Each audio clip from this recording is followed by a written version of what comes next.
ધર્મની શરૂઆત, ધર્મનો પાયો અગર કોઈ હોય તો એ શાસ્ત્રકાર ભગવત કહે છે પ્રેમ. પ્રેમ એ દરેકે દરેક ધર્મનો પાયો છે. પ્રેમ એ દરેકે દરેક ધર્મની આધારશિલા છે. પ્રેમ એ દરેકે દરેક ગુણની પણ આધારશિલા છે. જ્યાં સુધી જીવનની અંદર પ્રેમ નથી, જ્યાં સુધી કારક તત્વો ઉપર પ્રેમ નથી, જ્યાં સુધી જીવો સાથેનો પ્રેમ નથી, ત્યાં સુધી જીવ ધર્મની અંદર આગળ પણ નથી વધી શકતો. અને એટલા જ માટે ગઈકાલે પણ મેં કહ્યું કે ધર્મની શરૂઆત ક્યાંથી તો પ્રીતિ અનુષ્ઠાન, પરમાત્મા સાથે તમે પ્રીતિ જોડી દો. આવા પ્રેમના શાસ્ત્રકાર ભગવંતુ 6 સ્ટેપની વાત કરે છે. મારા જીવનની અંદર પ્રેમ સ્થિર છે કે નહીં, મારા જીવનની અંદર પ્રેમ છે કે નહીં, એની 6 સ્ટેપની વાત શાસ્ત્રકાર ભગવંતુ કરી રહ્યા છે. જેની અંદર ગઈકાલે આપણે જોયું પ્રેમનો પહેલા નંબરનો સ્ટેપ છે દર્શનની અંદર આકર્ષણ.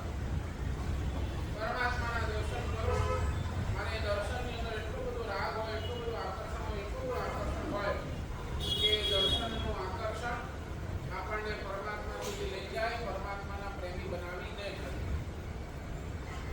બીજા નંબરની વાત ગઈકાલે કરી હતી શ્રવણમાં આનંદ. ભગવાનના વચનો સાંભળો અને ભગવાનના વચનો સાંભળતા સાંભળતા એ શ્રવણની અંદર એટલો બધો આનંદ આવે કે એ શ્રવણ કરતા જઈએ એવો ગુણનો ભાવ બને. નંબર 3, આજે ત્રીજા નંબરની વાત કરીશ સ્મરણમાં અનુરાગ. સ્મરણ એટલે યાદ, તમે જો મેમરી. જ્યારે પણ આપણે નિવૃત્ત થઈએ અથવા તો ખાલી બેઠા હોઈએ, એ ખાલી સમયની અંદર એમાં સ્મરણ પરમાત્માનું આવે, એમાં સ્મરણ ગુરુ ભગવંત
આખો નગર પાગલ બન્યો.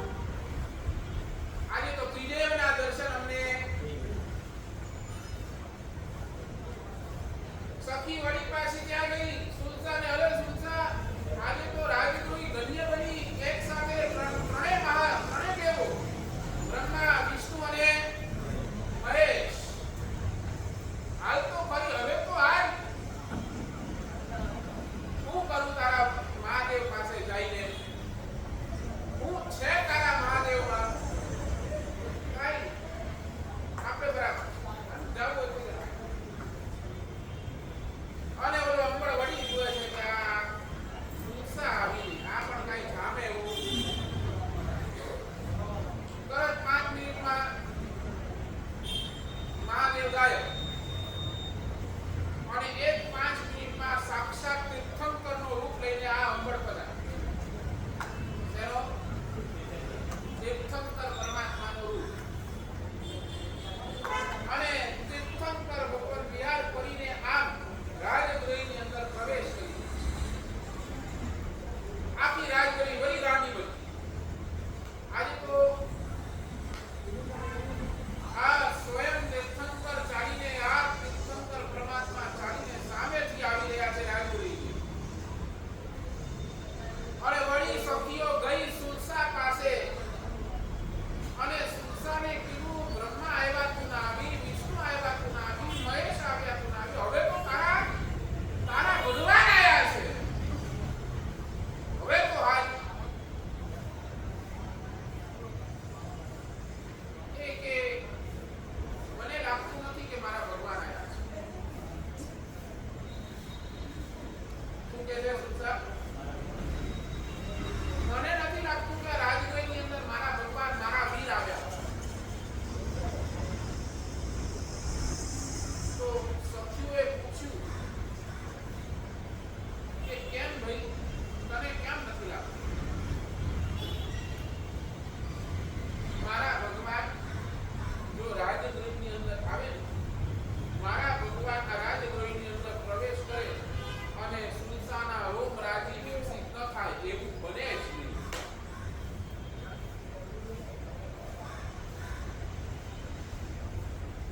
Not possible. મારા ભગવાનના પ્રકરણ થાય અને મારા સાથે કોઠે દીવા પ્રગટ્યા વગર રહે જ. આ શું હતું? સુલસા એનો એ પરમાત્મા પ્રત્યેનો બહુ ભાવ જબરજસ્ત હતી. અને અંબર આવીને સુલસાને કહે છે કે ધન્ય છે તારી આ શ્રદ્ધાને, ધન્ય છે તારા પરમાત્મા મહાવીર પ્રત્યેના સમર્પણ ભાવને, ધન્ય છે તારી શ્રદ્ધાને, તારા શ્રદ્ધાને કોઈ દગાવી શકે એમ નથી. અને એટલા જ માટે સમવ શરણની અંદર બેઠેલા પરમાત્મા મહાવીરે તારા માટે સંદેશો મોકલ્યો છે, તારા માટે ધર્મ લાભ મોકલ્યા છે. અને જ્યાં આ શબ્દો સુલસાના કાનમાં પડ્યા છે સુલસા નાચી ઉઠી છે. અને એ નાચી એ આનંદ કે આટલી મોટી રાજગૃહી, આટલા પરમાત્માના ભગત અને એ પરમાત્માએ મારા જેવી એક નાનકડી એક અબલાને એને યાદ કરી. તું ધન્ય થઈ ગઈ. અને જે આંખમાંથી આંસુ સુલસાના વયા છે તેમ કેવું પડે ત્યારે તમોને જે મને જોયા હશે તે. અને આ અહોભાવના કારણે સાંભળજો, આ અહોભાવના કારણે સુલસાએ એ જ વખતે તીર્થંકર નામ કર્મ નિપાચિત કર્યું.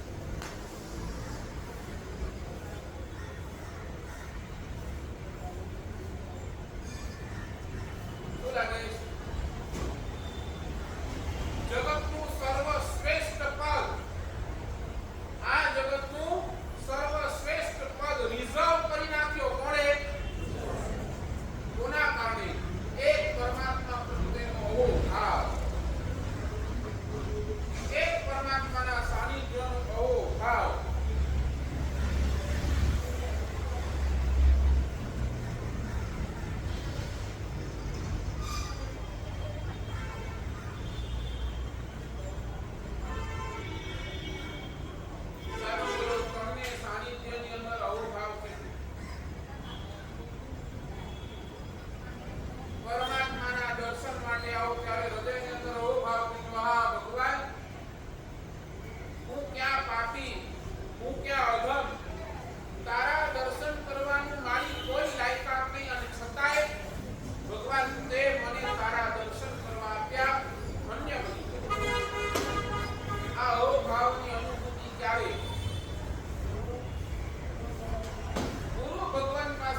અને પાંડવોને ઓલા ભણાવી રહ્યા છો. શું નામ એનું?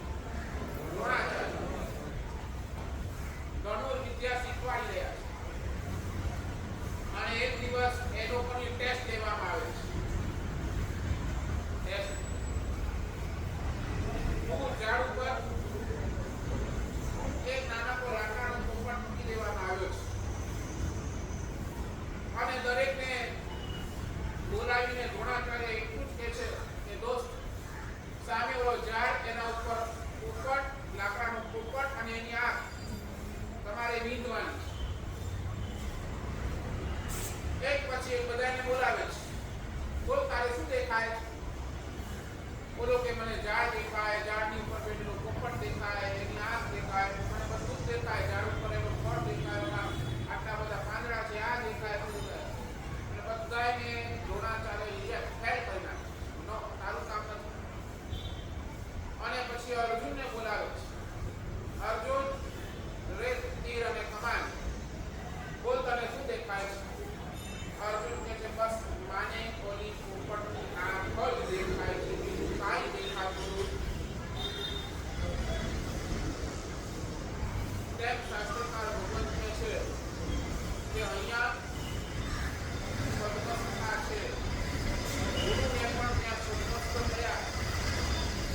ગુરુની સદમસ્તતા એમને જોખમી, પણ એમનું ઉપકાર આપણા માટે તારક છે. સદમસ્તતા છે તો એ અમારા પોતાને જોખમી, પણ એની ઉપકાર, એમનું તારક તત્વ એ આપણા માટે તારક બની શકે છે. એ ઉપકારી છે, તમારો વિષય છે, અને ઉપકારને આંખની સામે રાખજો. અને જ્યારે પણ ગુરુ ભગવાનના સાનિધ્યની અંદર આવો ત્યારે આવો ભાવ સાથે આવો.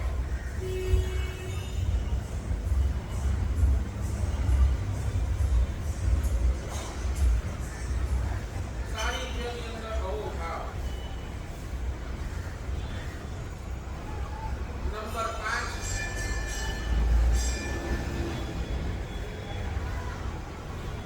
સ્પર્શમાં આકાશની અનુભૂતિ.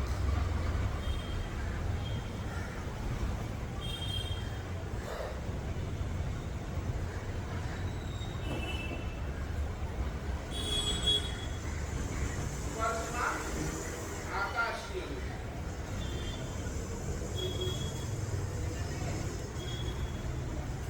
એક વાત કહી દઉં, આપણે બધા જેને પરમ ભાગ્યશાળી છીએ કે આપણને એ તારક તત્વને સ્પર્શ કરવાનો મોકો મળે છે. તમે બીજા કોઈ પણ ધર્મની અંદર વયા જાઓ,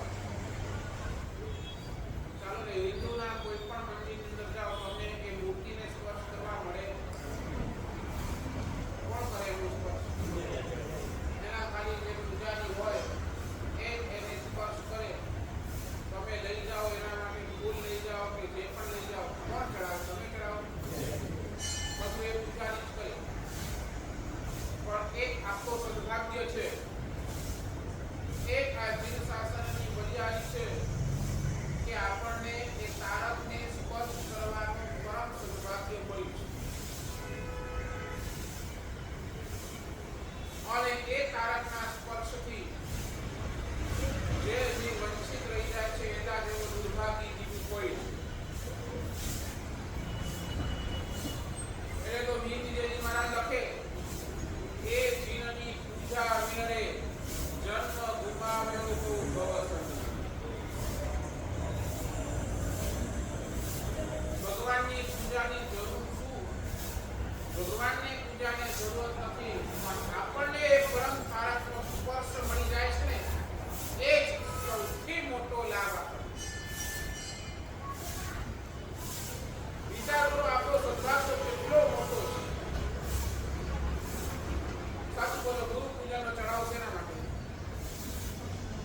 દીક્ષાનો મુહૂર્ત નીકળ્યો.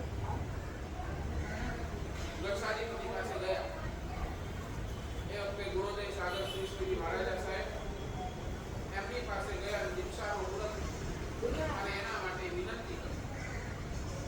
અને સાહેબે દીક્ષાનો મુહૂર્ત તો કાઢીને આપ્યો, પણ સાથે સાથે એ વખતે ગુરુદેવ પાસે હતા અને ગુરુદેવને ખોળામાં માથું મૂકી દીધું અને ગુરુદેવે જે વાસક્ષેપ નાખ્યો છે અને એનાથી જે શક્તિપાત થયો છે એ વાસક્ષેપ એ આશીર્વાદનો અહેસાસ હમણાં સુધી આ 17 વર્ષના સંયમ જીવનમાં આજ દિવસ સુધી એનો જે અહેસાસ એનો જે અનુભવ કરું છું ને એ હાઈટ પર છે. આજે જે પણ છે, આજે જે પણ પ્રવચન કરું છું, જે પણ મારા જીવનની અંદર આરાધના અથવા જે પણ કરું છું ને એ મહાપુરુષોના આશીર્વાદ થકી છે, એ મહાપુરુષોના એ કૃપા એ શક્તિ પાત થકી છે. એટલે જ આજે અહીંયા મસ્તીથી તમારી સામે બેસીને પણ પ્રવચન કરી શકું છું. આ છે સ્પર્શની તાકાત.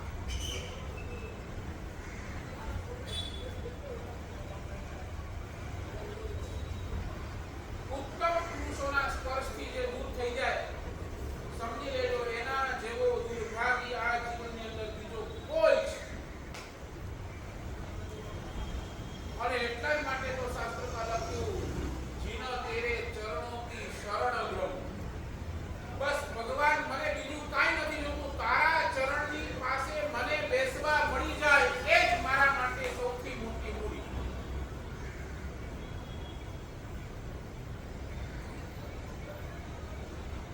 એક પરમાત્માનો સ્પર્શ થાય અને રોમ રોમ રાજી થયા વગર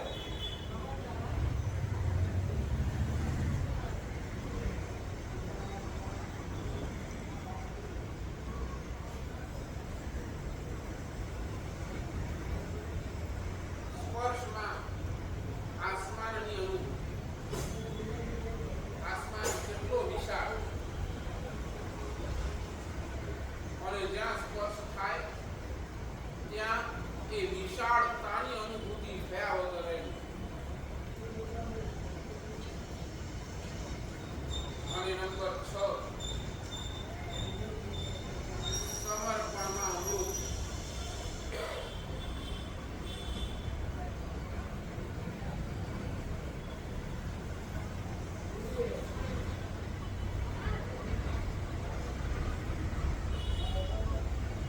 પાણીની એક નાનકડા ટીપાએ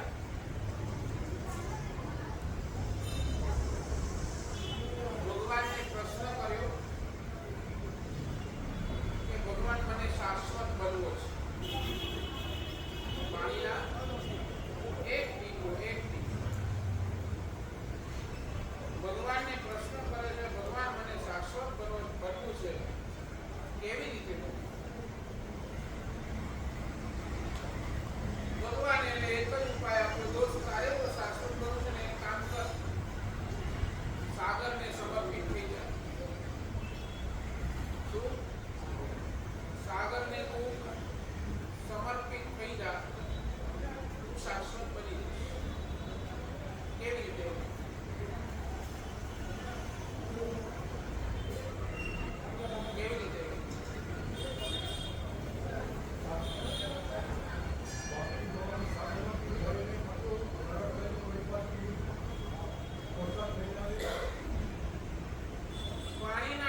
રિક્ષા જોઈ છે?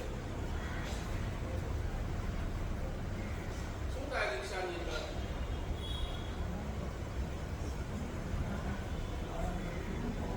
શું થાય?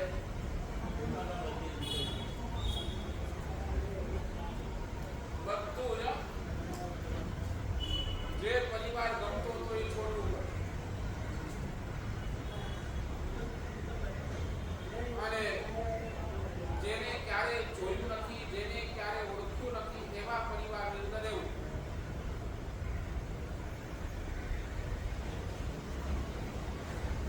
ડ્રેસ ચેન્જ થઈ જાય રિક્ષામાં. શું થાય છે? ડ્રેસ ચેન્જ થઈ જાય. આજ સુધી દુનિયાના બધા ડ્રેસ ગમતા હતા, બધા ડ્રેસ પહેરવાના અભરખા હતા. જે દિવસે રિક્ષા થઈ, હવે બધા ડ્રેસ એક સાઈડ પર થઈ જાય અને એક આ જ વસ્ત્ર એને પ્રિય લાગે. બસ હવે આ જ વસ્ત્રની અંદર આખી જિંદગી કાઢે.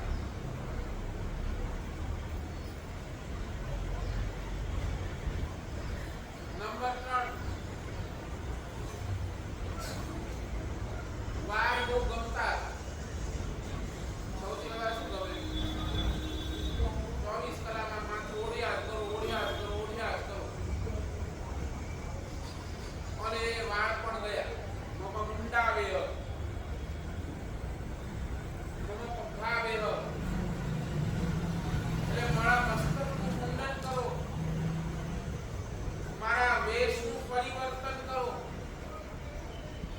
મમ મુંડા વેહ, મમ પંખા વેહ, મમ વેશમ સમપ્યેહ. અને પરમાત્માનો આ વેશ આપ. અને આ બધી જ પ્રક્રિયા થઈ જાય ને પછી છેલ્લે હજી તારો અહંકાર ઉભો છે, હજી તારો આ સમર્પણ હજી 100% નથી. કેમ?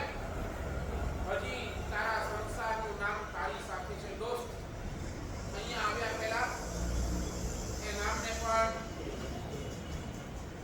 ભૂલી જવું પડે. સંસારનું નામ વિસરાઈ જાય અને ગુરુએ આપેલું નામ સ્વીકારાય છે. જોજો તમારા સંસારની સ્થિતિ શું. પહેલા તમારું નામ કે પહેલા તમારા પપ્પાનું નામ?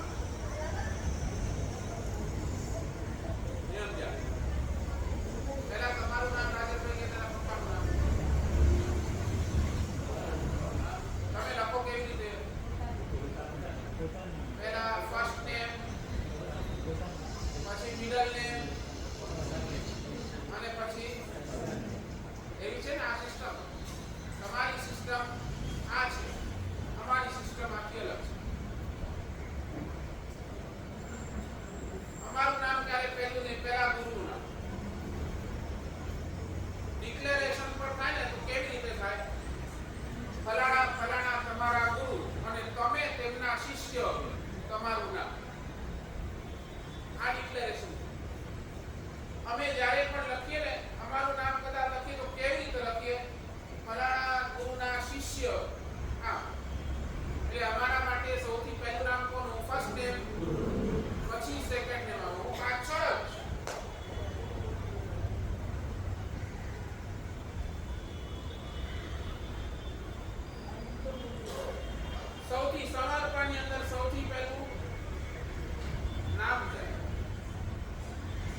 ગંગાનું પાણી કેટલા રૂપિયામાં મળે? મળે ને? તો ગંગાનું પાણી તમે લેવા જાઓ પૈસામાં મળે કે ના મળે? મળે ને? ગંગાનું પાણી તમે કહો 10 રૂપિયા, ગંગાનું પાણી 10 રૂપિયામાં વેચાય, પણ એક વાર એ ગંગા સમુદ્રની અંદર સાગરની અંદર પડી ગઈ પછી એ વેલ્યુલેસ થઈ જાય, એની અનમોલ થઈ જાય, એનો કોઈ વેલ્યુ નહીં.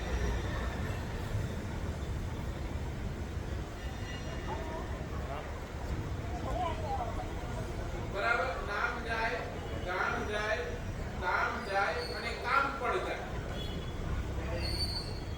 એ ગંગાનું પાણી હતું કેટલાયના તરસ છુપાવી શકતી, પણ ખેતરમાં જાય તો મખમલ પાક ઉભો કરી શકતી. સાગરમાં પડી ગઈ, એને બધું જ ગૌણ કરી દીધું, પણ એની સામે એને મળ્યું શું? એને મળ્યું શું?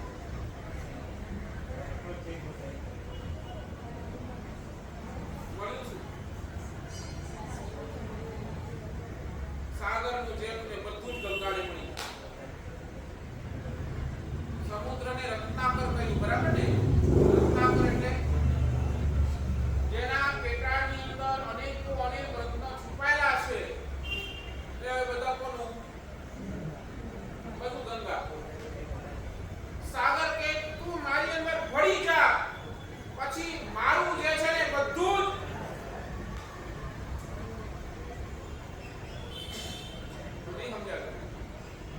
ભગવાન પણ એ જ કહે છે, તમે મારા અંદર ભરી જાઓ, પછી મારું જેટલું પણ છે બધું કોનું? તમારું.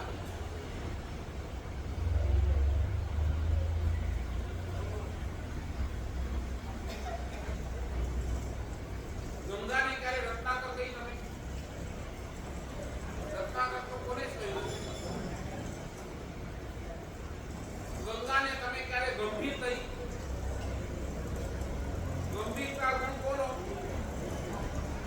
ગંગા ગાંડીએ બની શકે, સમજાય ને? આના ગાંડી બની હતી, ગંગા ગાંડીએ બની શકે અને બધું તહસ નહસ કરી શકે, પણ એક સામે ગંગા સમુદ્રની અંદર બનાઈ જાય, બળી જાય, એ ગંગા પણ ગંભીર બન્યા વગર રહે.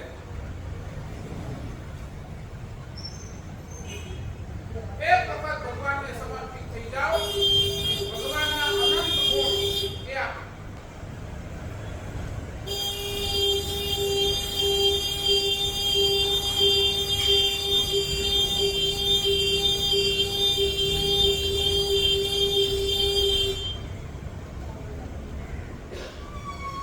શું લાગે છે? ખાલી બોલો. તમે ક્યાંક દુકાનની અંદર જાઓ કાંઈ લેવા માટે અને લઈને તમે આવો ને, અને ઘરે કોઈ પૂછે શું લાવ્યા, પૂછો આ ફલાણી વસ્તુ લાવ્યો, આ લઈ આવ્યો, અને સમર્પણ વાળો શું કહે?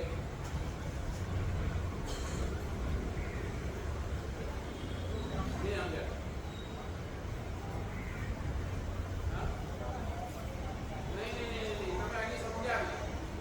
દુકાનની અંદર તમે જાઓ અને દુકાનની અંદરથી તમે લઈને આવો, પણ જ્યાં તમે સમર્પિત થાવ ને, દુકાનને તમે સમર્પિત નથી, તમે લાવવું પડે, પણ જ્યાં તમે સમર્પિત થાવ ને ત્યાં તમને માંગવાની જરૂર ન પડે, ત્યાં તમને સામેથી મળી જાય. તમે ઘરે જાઓ અને તમને સૌ કોઈ પૂછે દુકાનથી આવ્યા, તો તમે ઘરે જાઓ, તમને તમે શું લઈ આવ્યા, અને એક વખત સમર્પિત થઈને જાઓ ને તો તમને લોકો પૂછે તમને શું મેળવ્યું, તમને શું મળ્યું અને તમે શું લઈ આવ્યા. સમજાય છે ફરક? નહીં સમજાય?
બેસી જાઓ છો કયા કયા આધારે બેસી જાઓ બરાબર ને એના ઉપર સાચું બોલો તો અહીંયા પરમાત્માના વચન ઉપર તમને વિશ્વાસ કેટલો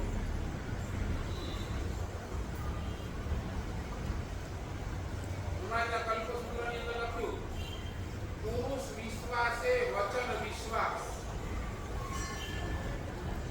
એકવાર પુરુષનો એ મહાપુરુષનો વિશ્વાસ બેસી જાય તો એના વચન ઉપર પણ વિશ્વાસ બેસ્યા વગર નહીં સમજાય તમે કોઈ સાથે ધંધો કરો ધંધો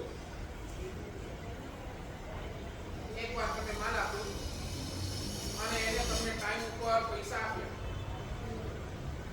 પછી વળી પાછા તમે એને માલ આપ્યો વળી એને કીધું કે 15 દિવસમાં તારું પેમેન્ટ કરી દઈશ અને 15 દિવસમાં વળી એને પેમેન્ટ તમારું કરી દીધું આમ 2 વાર 3 વાર 4 વાર 10 વાર 15 વાર થયું હવે શું થાય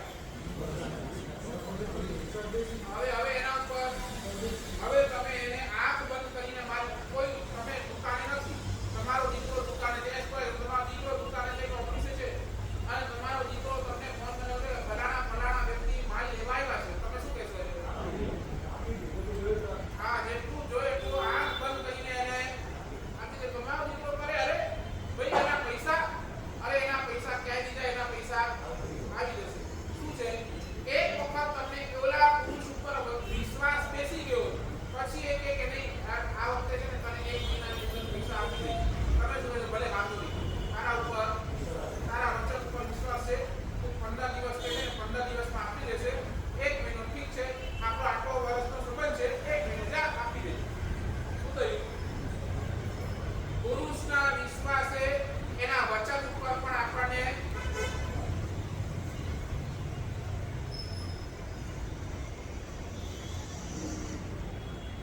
સાચું બોલો અહીંયા તમને ભગવાનના વચન ઉપર વિશ્વાસ છે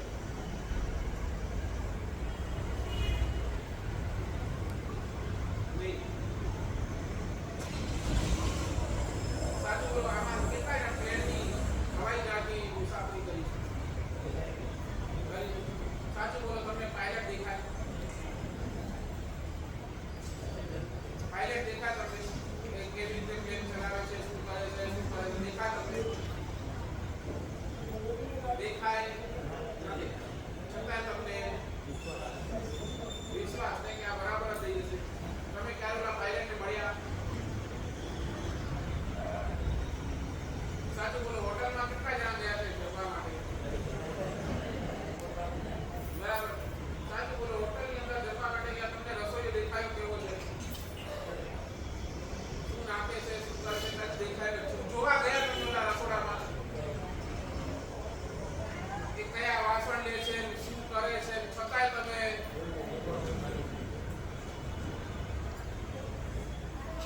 જમી આવો ને પછી તમે હવે ત્યાં શંકા થાય કે હવે આમાં આ દાળમાં એને ઝેર તો નથી નાખ્યું ને શંકા થાય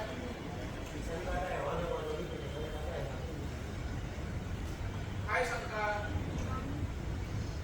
તમે જમી આવો ને અને જમીને પછી ઉપર શું આપો એને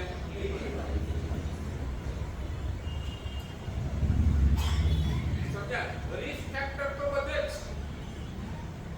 બરાબર ને રિસ્ક ફેક્ટર તો બધે છે અને છતાંય એ આટલા બધા રિસ્ક ફેક્ટર વચ્ચે પણ તમારું જીવન તો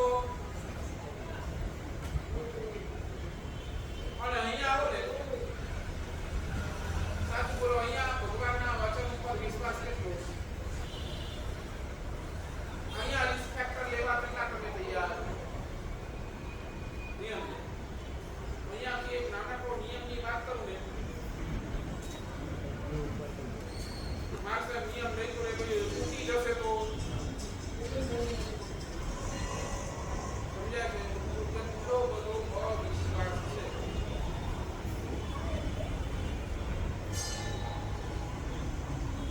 કેટલો બધો અવિશ્વાસ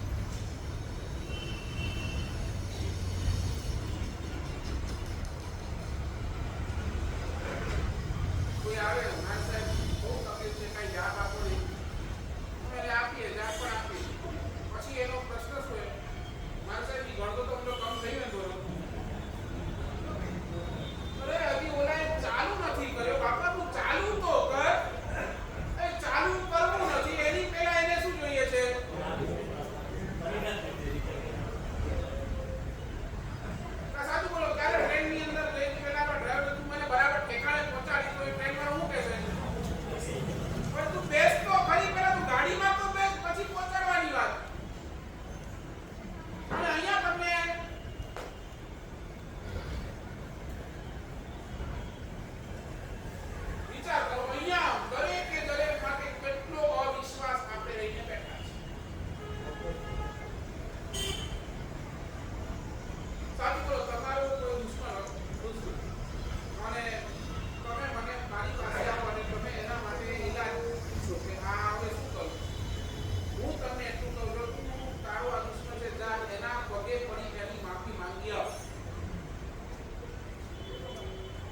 જાઓ